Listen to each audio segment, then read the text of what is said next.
Ladies and gentlemen, Victor Daffries is back on your favorite podcast. This is the Face2Face Podcast, and my guest today is an official from the Malawi Revenue Authority, MRA, in the person of George Chalira.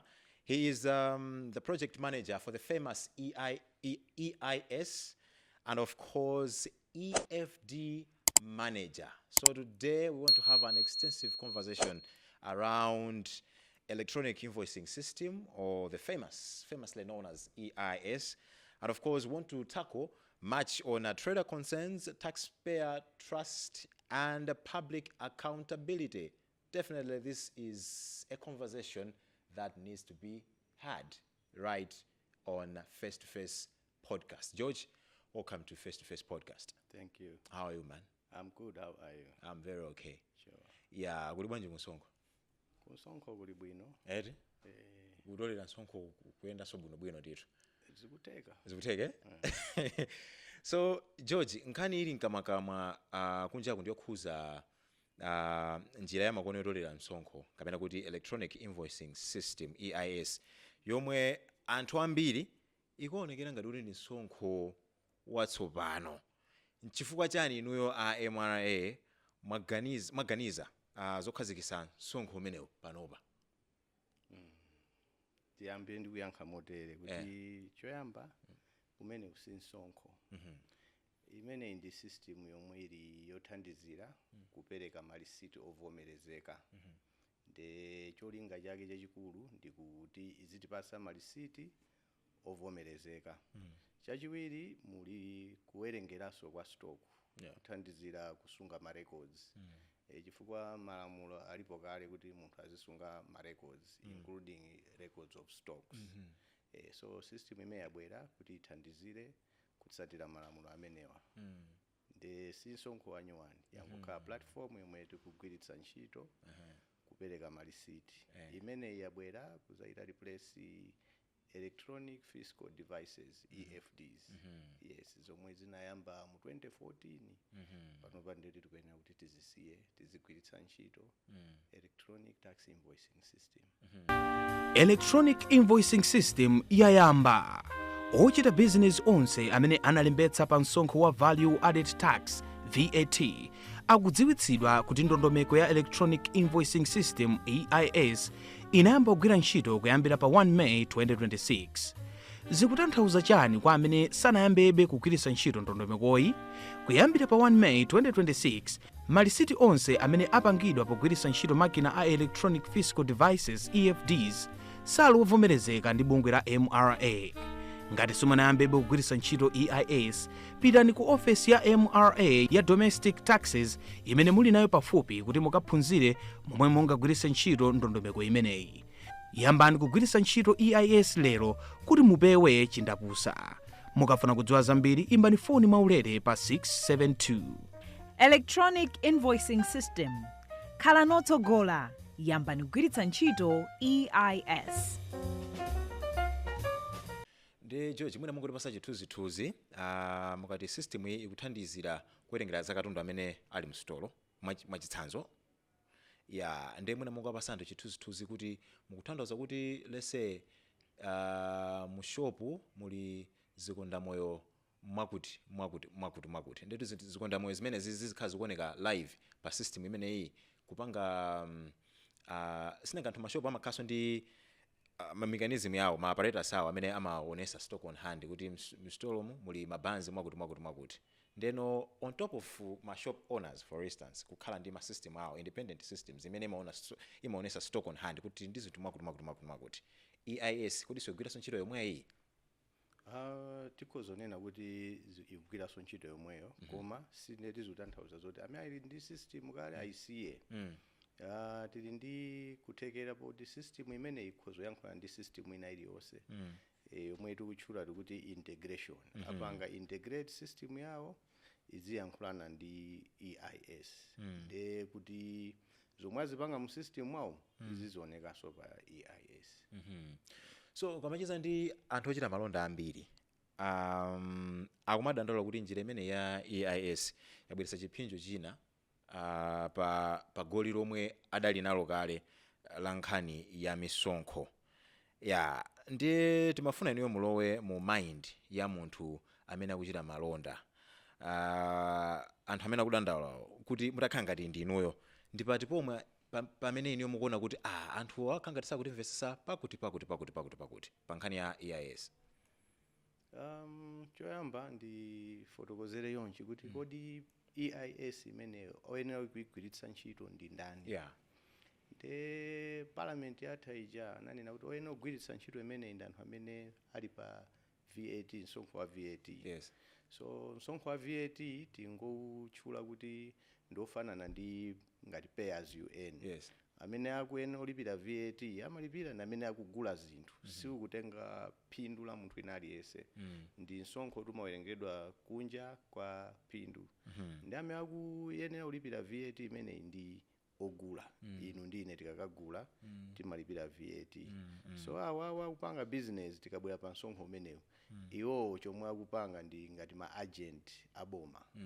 Yomwe atolera kwa anthu kuja amachosa nawonso yomwe anagula poda zinthu za business. Yes. Ndiye kuti tikutanthauza kuti iwowa angokhala agent. Ndiye munthu akusankha kuti ukhale agent ukuyenera kumanga kukhulupirika.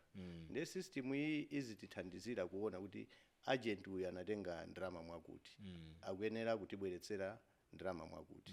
Chimodzi zimene maperekera kuti payers UN akakudulani kuntchito kuja employee ja wangotenga kwa inu sale magwizana ndinu kuti pa mwezi ndi upasani mwakuti koma imabwera kuti wachosakale. Ndi ndalama imeji anayeso ndi agent akukangopereka kuboma. Chimodzimodzi mene ikuyendera VAT.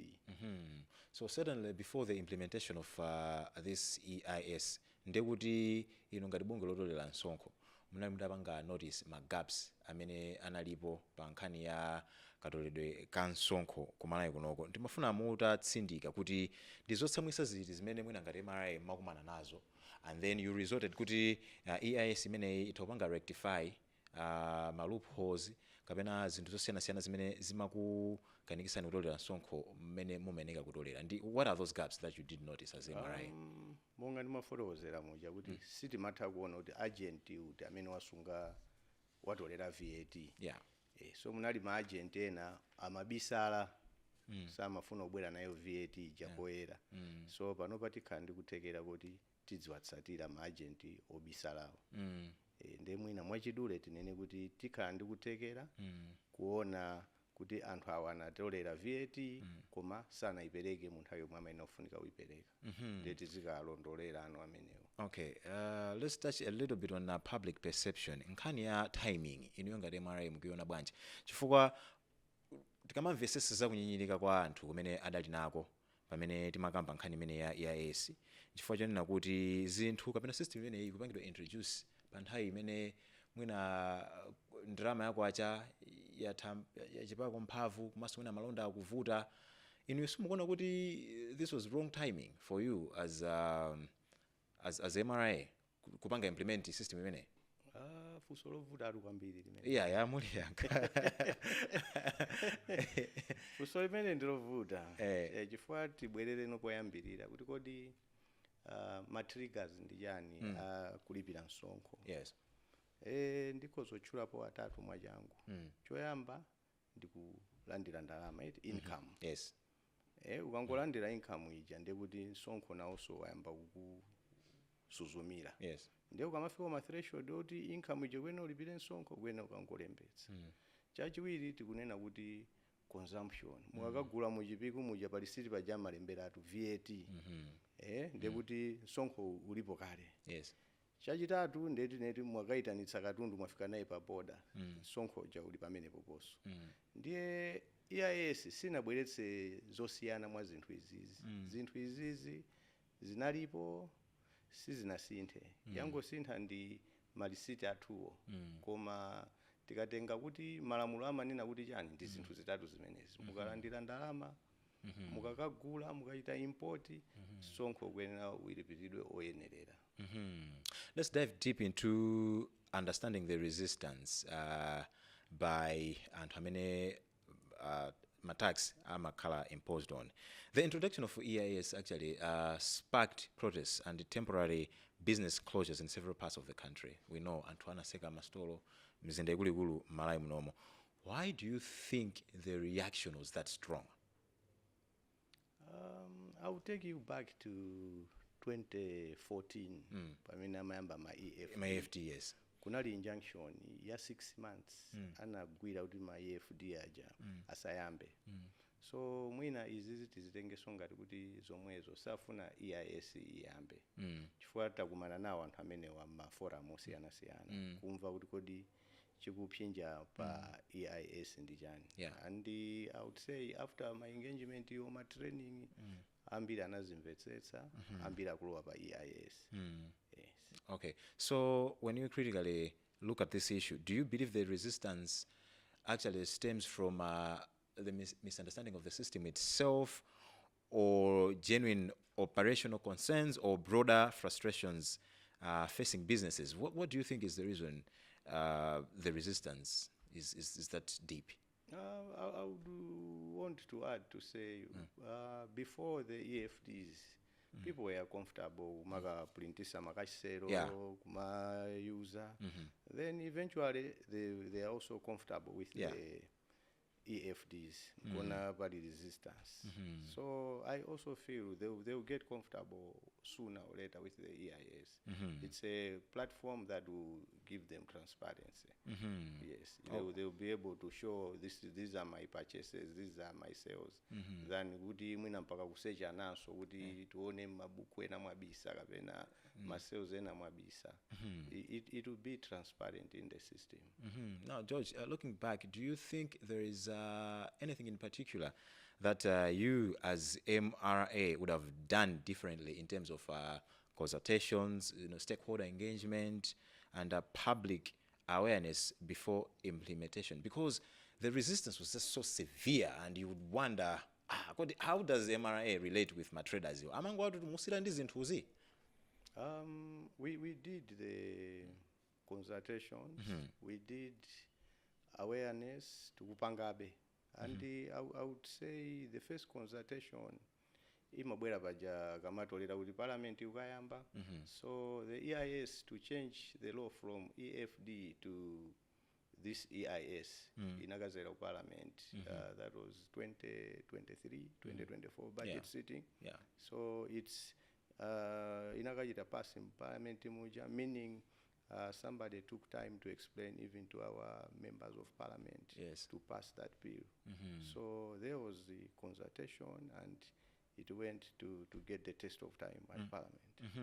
Now, potengera ndi mmene anthu ayilandira system we alipo madera ena omwe iniyo mukakhala pansi ngati bungwe mukuona kuti mukanathangowa panga mwanjira ina yoti ochita malonda asaone kuti mukakhabira kusathwa kuti kungopanga basi, you've got the mandate to do whatsoever you can, kungopanga anthu angoziona zinthu zija mwazipanga implement. Was choyamba ndinene kuti kodi EIS design yake inachokera kuti? Yes, design inachokera tu mu malamulo omwe a tax. Mwaitsanzo part of zomwe zinachitidwa pasi ku parliament inani yakuti commissioner general apanga system yochedwa EIS yomwe izipereka malisiti ndi kuchita keep record ya stock. So yangopangidwa mongotsatira timalamulo tosiyana-siyana ma provisions amene ali mu malamulo. So tango use a system to put people into compliance ndi malamulo. Now, George, one of the practical concerns from traders is the fear that they have that MRA will now have real-time access to every transaction that goes on the till, for instance. Is that understanding accurate? It is accurate. The system is capable of real-time transmission of sales records, purchases.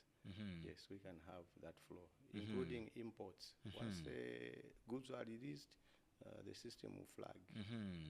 Let me also understand a little component of the functionality of the EIS. What information is actually transmitted through the system, and what information remains private to the business owner? The EIS has not brought in a different request ya information. Ndipereke chitsanzo kuti munthu akamapanga let's VAT operator akamapereka return yake amanena yekha kuti napanga ma sales achonchi. Komanso amatulutsa yekha kuti izi nakagula uku izi nakagula uku izi nakagula uku amayika ndithu ndondomeko yonse receipt lililonse. So amatulutsa bendikale kuti izi ndakagula uku. EIS ibwesa kuthekera konena kuti iwo ajawo olasanatiuze asanafika poyika return tikhoza kuona kuti anakagula chinthu kaya ku shop yakuti chimozimozi pa boda akabwera sitimanena tokha kuti ndagula akapa be forward information ija imabwera ku MRA. Container ikabwera ku China mmanena kuti mmene mulizakuti ndi information yomweyo sipakubwera so request yokuti apereke information ina. Chomwe sitingachione ndi chinthu chomwe sichikukhuza ni ma system a MRA. Mwachitsanzo akachita deposit ku banki ife sitiona. Apita akalipira for katundu sitiona kuti anapita kukalipira ku banki. So chomwe tione ndi zomwe timaona kale. Chimozimozi izi tikunena za masalary payers UN. Employer ujatu akamakayika amayika kuti a George amapasa 2 kwacha. Alipira msonkho chonchi zilipo kale sizizanyowaniso zotiso akupempha. Okay, now let us talk about the realities, my realities aku Malawi. I wanted to understand what happens when internet connectivity is poor. Systems fail or there is a power outage. Can business continue operating normally? Zikachitika kuti let's say magesi azima apo ayi network ikuvuta. Sinde kuti malonda ayimakayi penepo. EIS ikubwera ndi kuthekera kuti network iyo patakhala palibe ikwira ili ndi capability to generate invoices offline. So imeneyi upezeka mu njira zosiyana. Tili ndi software yomwe tapereka yaulere ya Android, Apple ndi Windows. Mukaita install imeneyi pa gadget yanu ndikuti olo internet pakhale palibe. Kagwira ntchito kameka for 72 hours. Ikadusa 72 ifunsa kuti tachitaniso connect pa internet. Amene ali ndi equipment yawo kale sei timaona ma supermarket imwe alikale ni mativu. Akapanga integration olo ikhale kuti server MRA ikupezeka kulibe internet. Iwo ajawo system yawo ijaitani izikwira. Tikabwera kumbali ya magetsi nde nkona anthu ena amachita invest in ma generator kaya solar tima power bank. So izo zono ndezungotengerano kuthekerano kwa mwini wakeyo koma EIS ili ndi 72 hours. Kodi 72 hours oleta tiyadutsa chingaitike ndi chani. Malamulo analembedwa kale kuti system ikakhasi kuteka ayuze njira ina. Commissioner General avomera for the crisis ino imene. The crisis. Sure. So George ena kudera nkhawa kuti anthu ena azipezeka kuti alandira chilango kamba kuphophonyeza akagwiritsa ntchito ka system imeneyi. Nde anthu funa timvesese kuti muzisiyanisa bwanji kuti uku kunali kuphophonyeza human error chabe awa pachitika kathali kenakake. How sure or rather can you assure ma traders kuti muzibaonikira papa motere? Kulipira ma penalties kaya chindabusa ndi zinthu zapakanthawi ndithu. Kale olo isanabwere EFD analipo ma penalty omwewo. Kubwera kwa EIS sinabweseso penalty anyuwani. Ma penalty ake ndomwe amachajidwa ku EFD. Ma penalty ake sunapereke receipt pali penalty. Wapereka receipt la half losayika ndalama zomwe walipira munthu pali penalty. Unayenera kuti uzigwiritsa ntchito EFD koma sukugwiritsa ungogulitsa ngati imodzi sikupereka receipt. Pali ma penalty. Palibe penalty yonena kuti molomo panga kati kweza transfer stock adjustment walakwitsa wapanga zina zake kulibe penalty ya kuphoponya ku user system. Chimozimozi EFD anthu ena amalakwitsa kupanga chirisiti chachikulu mwangozi. Panaibe penalty kuti umapangiranji ayi. Penalty ndi zomwe zinalipozo kusapereka receipt choyamba. Chachiwiri kupereka receipt lochepetsa mtengo omwe walipira munthu. Ndi ma penalty amene ali pa pa kugwiritsa ntchito pa VAT. Ndizotheka kuti mwina munthu uja wakanika kupanga operation ina yake. So you should have a chance to call even our 672 to say I'm failing to do ABCDE. Ikabwera kuti wapanga mistake, say analakwitsa receipt, system imene ndikuthekera panopa imalola kuchita cancel receipt because aso kulichita recall ndikuchita edit kusiyana ndi EFD ikatuluka anthu aja amavutika omabwera kulemba makalata kuti receipt nalakwitsa koma pa nkhani iyo kuti akulakwitsa ndizotheka kudziwa chifukwa munthu mudabwa kuti yeye aungolakwitsa kambirimbiri pena pake mwina ndi negligence kapena kusaphunzitsika. So I think the MRA will have also to consider that maybe let's do another round of training. Yeah. Sure. So I wanted to understand what are the costs associated with the EIS and who bears those costs? The costs, I would say they are at multiple levels. There is the data transmission, which from my ICT, they're saying they are subsidizing the transfer of data. The cost in yomwe ilipo ndiye kuti munthu agule compatible gadget. Zomwe from the gadgets being sold around ndizochipira kusiyana ndi mene nalili EFD. Papa metu kuthana ndi EFD yotsikitsitsa mtengo ndi around 2.1 million to 2.5 million. Koma apa ndimatha kuona ena upanga zina 900 chakuti zomwe zikufanana ndi EIS. Komanso EIS ubwino wake ndo kuti mukozogula gadget yokuti suti ntchito yake ngomaterial ku EIS. Same mwagula laptop. Muziyuza so zinthu zina pa business. Koma EFD naliyoti ilibe so izigwira ntchito ina pa business. So izizi ndizokuti zindikuthekera kugwira so ntchito. Sayidakhala business yake siyo yito khala busy phone yomweyo muzi pano yafika bondi pange receipt kupanga ndekuti kutengera ku magadget iwa EIS iliko bwino. Okay. Ndego MRA muli ndi njira yomwe anthu amagwiritsa ntchito pokusina nkhutu ma tips of anonymous. Ndefe timafuwa timvesese kuti anthu akakubweretserani uthenga wa agency uja kutsina nkhutu kuti acha samapereka ma receipt motere. Ndimafuna ndimve kuti niyo ngati MRA mapanga gauge bwanji the sincerity of those tip-offs because anthu business anthu amakhala ndi ma competitors amatumizirana tiakasipa totereti kuti unawake khanga kuti business imuvute. How do you do your due diligence to establish kuti this tip-off is as sincere as it was intended to be? Choyamba timasamalira kaye kuti munthu asaululike kuti anakanena nduyo. Yes. Then chachiwiri timaonetsetsa kuti kodi information autiuzayi yeyo ndamene akagula to warrant him to come to that conclusion kuti umusamapereka. So akabwera direct ku office u interview the person. Kapena paliso njira ina timayuza Deloitte, people call Deloitte, type of anonymous any, but akatipatsaso information we have to really look at it kukaita test. Mwina tipeza aganyo athu apasandalamo takagulani umo. So we need to test. Osati kuti tipango kafikira kukapita kumene kupanga mapenote. There are times where the buyer ogulayo wabwera uzanena kuti ukukunda gula katundu sana ndipase receipt.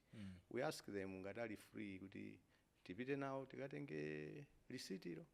Akavomera timapita we use our own intelligence to say can you issue the receipt.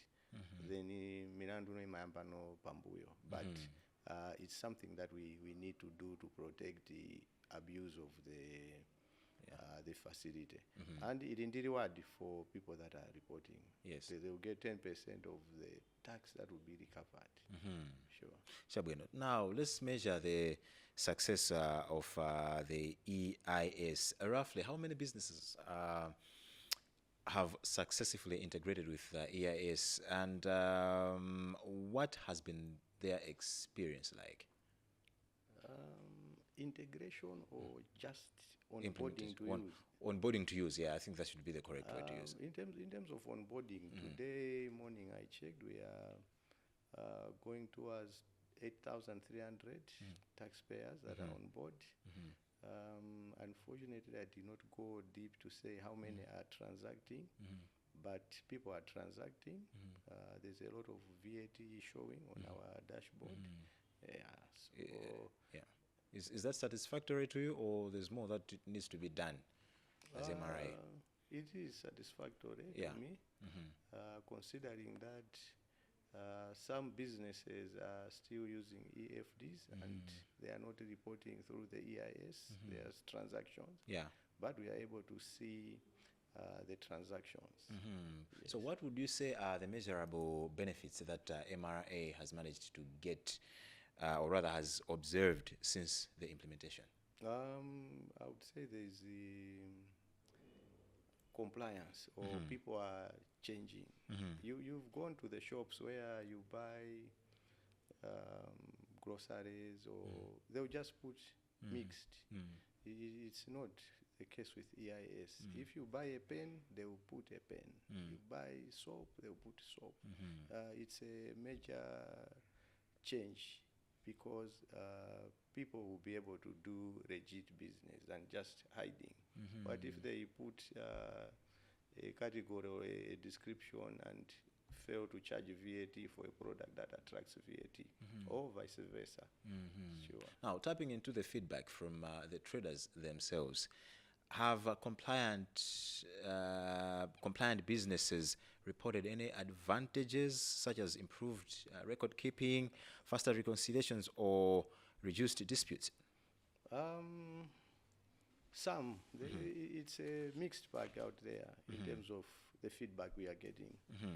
But for some, they are saying there is a very good system. It will also help them cut costs. Yes.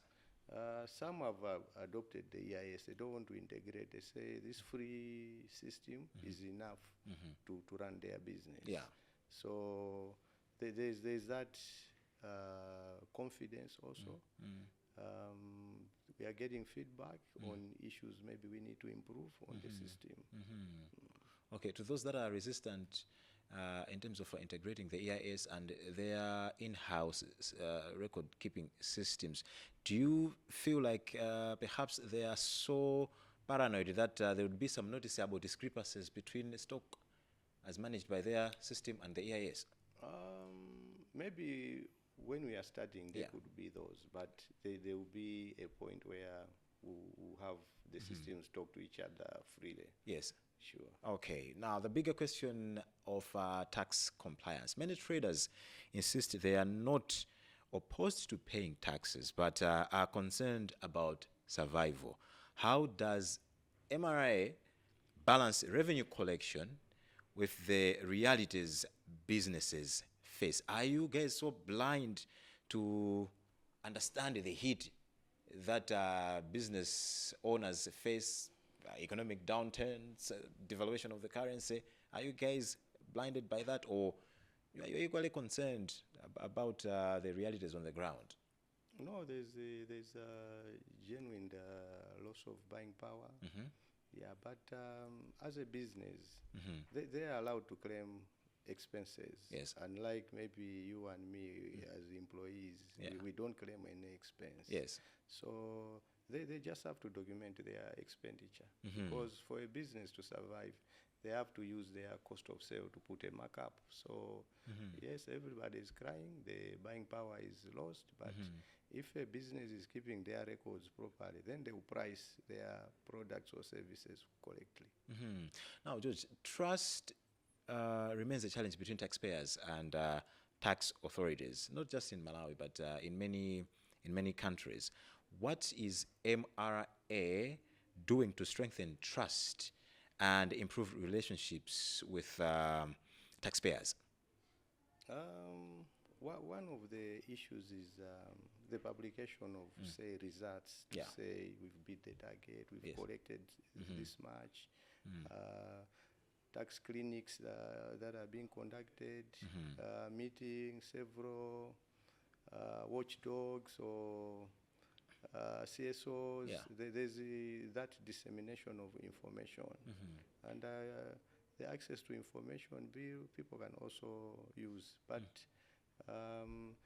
the best thing is, I think, people should also take interest to say, as a human being, those three triggers, we are earning income, Yes. we are consuming. What are we doing at the end of the day to report, say, any malpractice or ourselves to get registered and pay a fair share? So trust is an important, but it has to be say on both sides. Now, a common complaint from both traders and ordinary citizens is that while compliant taxpayers are closely monitored, corruption allegations at some border posts continue to surface from time to time, right? So what measures is MRA implementing to strengthen integrity, accountability, and transparency among its own officers, particularly at points of entry where public trust is often tested? It's a tough one, but I'll give you the programs that are also in place. Yes. The information sharing with, say, the originator of the goods. Yes. You've heard there's one-stop border post, Yes. whereby another revenue authority will pass on to say, expect Mr. George to bring such and such goods. Of those such and such value. Yes, so Yeah. those are some of the programs. Yeah. There are other incentives whereby if someone is, for example, at the border is truthfully declaring their imports, they are given, they are saying authorized economic operators whereby you can just bring your goods and calculate from the inside. So again, trust goes in that solution to say, if I declare, are they going to skin me alive? Yeah. So people are the ones that will come to the border, maybe not certain to say this purchase how much. So maybe the access to information should reach people. Okay, talking of imports, import duties on motor vehicles remain a major concern for many Malawians, and some actually argue that the taxes and associated charges can make vehicle ownership unattainable for average consumers and small businesses. And now I want to understand, how does MRA determine what constitutes a fair duty structure, and is there room for reviewing these costs without compromising government revenue targets? It's a tough question, but I would say for the customs, the duties, Yes. the rates are already prescribed under the customs law or the tariff book.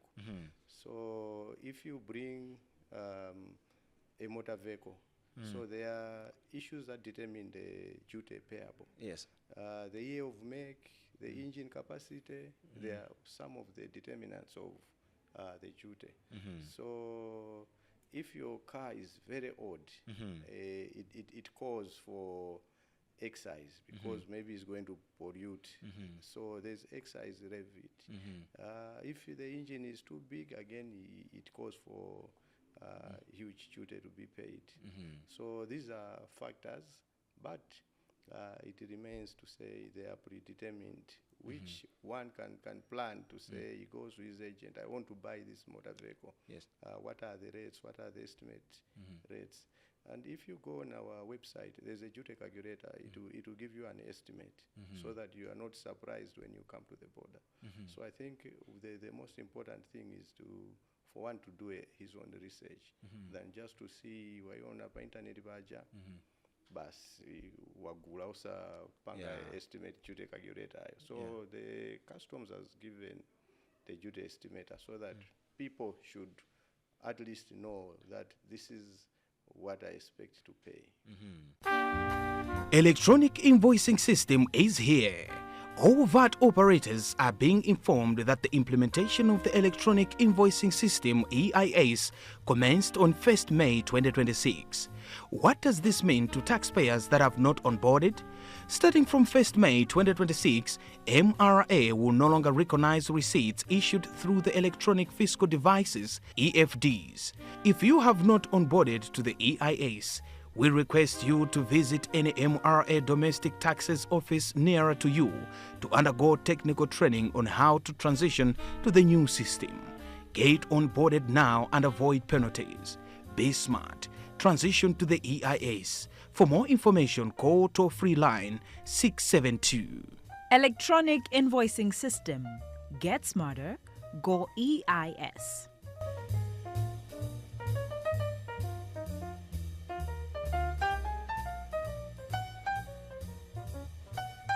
Ladies and gents, you're watching Face2Face Podcast. My name is Victor Daffries, and I am having the company of George Chalira. He's an official from the Malawi Revenue Authority. We are certainly unpacking some of the issues that were unclear to you about tax, about MRA, various issues of national interest as far as tax is concerned. Now, George, there's another element, another phenomena that is quite often misconstrued, the withholding tax, right? So there's often a confusion around withholding tax, especially among small businesses and service providers who sometimes feel they are being taxed multiple times on the same income.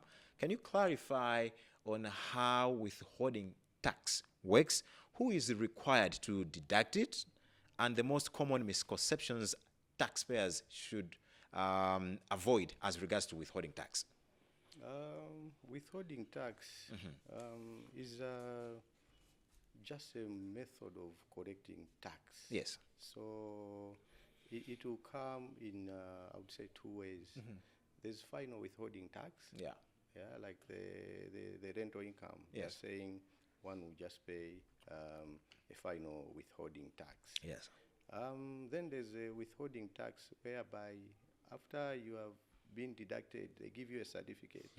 So this certificate will act as an advance payment towards your annual tax. Yes. So you have to take this when you are filing your tax or when you are computing to say, I already paid part of my tax through this withholding tax. So it's an advance payment of tax. Okay. Sure. But the one to deduct, they are only registered businesses. If I'm not a registered business, I cannot withhold. So again, the withholding, pay as you earn, and the VAT, these ones will act as agents. Yeah. They are not taking from their business profit, but rather they are deducting and remitting the same. Now, George, of late we have learned that muli ndi lingaliro lopanganso introduce msonkho kuchokera kwa anthu amene ali ndi manyumba, ma landlord amene ali ndi manyumba. Timafuna mutatambasulapo kuti anthu amvesese kuti nkhani imeneyi yayambanso bwanji, andi ngati MRA mwaganiza bwanji kuti muyambe kutoleranso msonkho kwa anthu amene ali ndi manyumba m'makwalalamu. Funso imene lilipo tikunjapo. Komano ndeti tibwerere poyambira pa January kodi chimaita trigger kuti munthu ulipire msonkho ndi chani. Yes. So tikamba kai kumbali income. So ukamandira makwalalamu kwa tenant uja si income imene. Yeah, ndi income. So income tu imayenera kuti kansonkho sokadutse nawo. Mandanto. Sonkha. So sonkho mene unalipo kale chifukwa cha definition ya income ndi yakale kale. Yes. Yes. So pano patangowutchulano kuti anthu auzindikire part of zomwe kuti awareness tikuitengeranso patsogolo. So we are making people aware to say if you own residential property where you are letting it out, mukuyenananso muzisonkhakonso. Now, George, what would you say to a trader who feels that government should first demonstrate efficient use of public funds before demanding greater tax compliance? I would say maybe we should look at it as a chicken egg situation. What should start? How will they start to give us the services if we are not contributing? So I think the citizens or the powers that be should be the ones maybe to champion, to say where is our chitukuko going, but it's a chicken egg. We cannot say we'll start paying government when we see that they've built us a road. It's something that we have to contribute, and we take them to task to say where is our road. Okay, so kumambiriro kwa chaka chino maya wina uchita malonda kunzuzu maya amene amachita kuti Brenda Adriano anabwera poyera ku zadandaula ku mtundu wa Malawi kunena kuti shopu yake inasekedwa kunzuzuko zaka zingapo zapitazo. Nkhani imene tabwera pa mbalambanda tidaona kuti mayi uja mophatikizana ndi anthu ena samabungwe anakumana ndi ACG Commissioner General. Nde timafuna mutatiuza kuti nkhani imene ijayo ili pati. So imene ndemwe ndigwira pola kwika. Imene iyi kuma tinene kuti pala anthu aini yake oyenerera ukuthi akhoza kupanga so comment bwinobwino ine monga nanenera muja EIS, EFD nde mbali yanga kwenikweni. So this one I think you can channel it through our office. They should be able to give you maybe what transpired when she came through to see the Commissioner General. Yes. That is well understood. Now, MRA recently issued a public clarification in response to what it described as misleading information circulating on social media regarding taxation, particularly VAT. What exactly was being misrepresented, and why was it important for MRA to intervene? And can you clearly explain the facts so that taxpayers and the businesses are not making decisions based on misinformation? First, I would say kodi VAT yathu timatani. Yes. So VAT yathu ili ngati paskero. Yes. Balance. Tili ndi zomwe umaoda. Yeah. Timaichula kuti input. So input yo ili ndi input VAT. Yes. Then there's the output VAT, the one you charge on your sales. So we follow that principle. Yes. So pachizungu amati credit mechanism. Yes. Whereby whatever you sold, you offset against what you purchased. But there are general rules. Okay, terms and conditions should apply. Yes. Yeah. So one of the rules is the input that will qualify. One has to come from an invoice from the Electronic Tax Invoicing System, or previously the Electronic Fiscal Devices. Yes. Or if you import on the custom, that will form part of your input. Now, my condition not alipo to my terms and conditions. Yes. Receipt lijaso lionese dzina la business yako. Mwakagulako zangati yapa bodayo. Sipamakhala dzina lanu tipayeni. Yes. Nde kuti umwini ulipo wa receipt. Osati receipt lopanda umwini. Condition ina katundu amene mwagulayo. Muli chizungu mema amachichula kuti akhale wholly, exclusively and necessarily for you to do your business. Yes. Osati basi mwakagula mahewu basi mukayika pa business. Unless you are in a business of selling mahewu. Yes. Or you use mahewu kupika mwina katundu wina wake. So these are the terms and conditions that have to be followed strictly. Osangoti receipt lililose. Komanso zikhale kuti ndizofunikira iwe kuti upange business. Yes. So tikanazo tifunike zoti iwe upange business ndeti palibepo zoti zomwagula ku nyumba. Mwagula mafuta opikira ku nyumba sangabwere mu business ngati meti lili muno mumvekere cooking oil.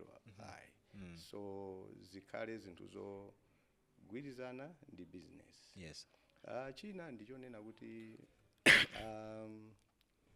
msonkho wa VAT munthu amalipira za mwezi uno amalipira mwezi wa mawa so mwezi watha pa 30 June pa ali ndi kuyambira pa 1 mpaka pa 25 kuti abwere werengere alipire yomwe ifunikira kapena akhamu excess mwina anaoda kwambiri koma malire ndi pa 25 come 26 imayamba kuchaja mapenalty kuti mwachedwa ukapereka return yanu so return ikwena ibwere by 25 mwina mokonza tinene mwina yonjo. Okay, so George, lastly, has the spread of misinformation revealed gaps in MRA's own communication efforts, and what is being done differently to ensure accurate information reaches taxpayers before misconceptions take hold? I would say MRA always provides this information. We have news articles which I'm sure every week or every month they publish to say pay as you earn is payable on this day, VAT is payable on such and such a date, including the publication of the CPI index for people to calculate present values. We do publish. So maybe we'll learn from there and explore many platforms where this information can also be very visible. Mwina wika muziyankhulo zosiyana koma zilipo. Sometimes when I go on the news I see those. Okay, George Chalira, it's been great hosting you on a Face2Face podcast. We believe that this is not the first and the last time you are coming through. I believe there's more to be communicated to the people, and I hope to see you next time. But thank you very much for gracing the show. Thank you. Yeah. Ladies and gents, it's a wrap. That's the conversation that I've just had with George Chalira, who is the project manager of the famous EIS. It was a technical conversation, but I believe you have grabbed one or two tips, and you have learned a lot, and some of the misconceptions about some of the things that we are discussing about here have been cleared. My name is Victor Daffries, and this remains Face2Face Podcast. Please make sure that you hit that subscribe button. Bye-bye.